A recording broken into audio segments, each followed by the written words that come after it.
अरविंद केजरीवाल के health model की पोल पूरी तरह से खुलकर सामने आ गई है। पहले दिल्ली के अस्पतालों में नकली दवाइयों का मामला सामने आया, उसके बाद दिल्ली में मोहल्ला क्लिनिक में फर्जी लैब टेस्ट का मामला उजागर हुआ और अब पता चला कि केजरीवाल अस्पतालों का फंड तो बड़ा दिखाते हैं, लेकिन चुपके से उस फंड को दूसरी तरफ डाइवर्ट कर देते हैं। मतलब कि वो अस्पतालों को फंड देते ही नहीं और दावा ये किया जाता है कि दिल्ली के अस्पतालों में वर्ल्ड क्लास हेल्थ सुविधाएं मिलती हैं। केजरीवाल सरकार के इस गोलमाल को लेकर दिल्ली हाई कोर्ट ने तगड़ी फटकार लगाई और पिछले 5 साल का पूरा हिसाब मांग लिया कि फंड कितना था और वास्तविकता में कितना दिया गया। असल में इस गोरख धंधे का खुलासा तब हुआ जब रेप का एक आरोपी पुलिस की जीप से कूदकर भाग गया और बुरी तरह से घायल हो गया।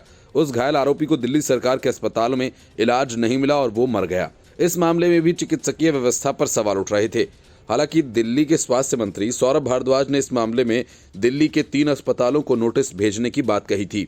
अब दिल्ली हाई कोर्ट ने दिल्ली के सरकारी अस्पतालों में गंभीर मरीजों को बुनियादी सुविधा देने की कमी पर अपनी चिंता जाहिर की है। इसी के साथ अदालत ने स्टेट अथॉरिटी से पूछा कि क्या अस्पतालों के लिए जो फंड्स बनाए गए हैं उसे दूसरे प्रोजेक्ट्स में ट्रांसफर किया जा रहा है। अदालत में कार्यकारी मुख्य न्यायाधीश मनमोहन और जस्टिस मनप्रीत प्रीतम सिंह अरोड़ा की खंडपीठ ने दिल्ली सरकार को आदेश दिया है कि वो बताएं कि पिछले 5 साल में हेल्थ सेक्टर को बढ़ाने के लिए कितने पैसे खर्च किए गए। दरअसल अदालत ने साल 2017 में एक पीआईएल पर स्वतः संज्ञान लिया था और इस याचिका में दिल्ली के सरकारी अस्पतालों में आईसीयू और वेंटिलेटर सुविधा की उपलब्धता से संबंधित मुद्दों को उठाया गया था। पिछले महीने अदालत की बेंच ने दिल्ली सरकार को निर्देश दिया था कि वो एक स्टेटस रिपोर्ट दाखिल कर ये बताए कि शहर की जनसंख्या के साथ मेडिकल इंफ्रास्ट्रक्चर को गति प्रदान करने और इसके साथ सामंजस्य बनाए रखने के लिए उनके पास क्या प्लान है।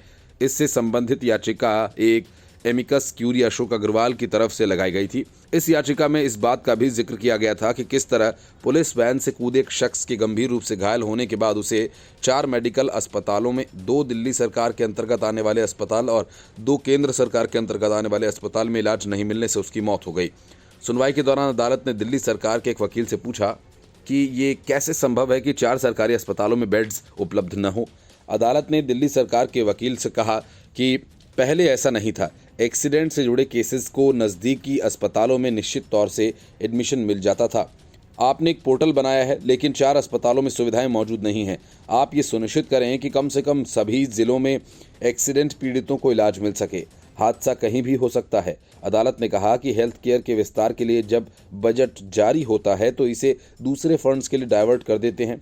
साधारणतया बजट प्रेजेंटेशन वाइज नीचे नहीं आते, लेकिन कहीं और डाइवर्ट हो जाते हैं और इसकी वजह से अस्पतालों में सुविधाओं का विस्तार नहीं हो रहा और आपके दूसरे प्रोजेक्ट्स बढ़ रहे हैं। ऐसा नहीं होना चाहिए। आज समस्या ये है कि गंभीर मरीजों पर ध्यान नहीं दिया जा रहा। आपको बजट बढ़ाना होगा।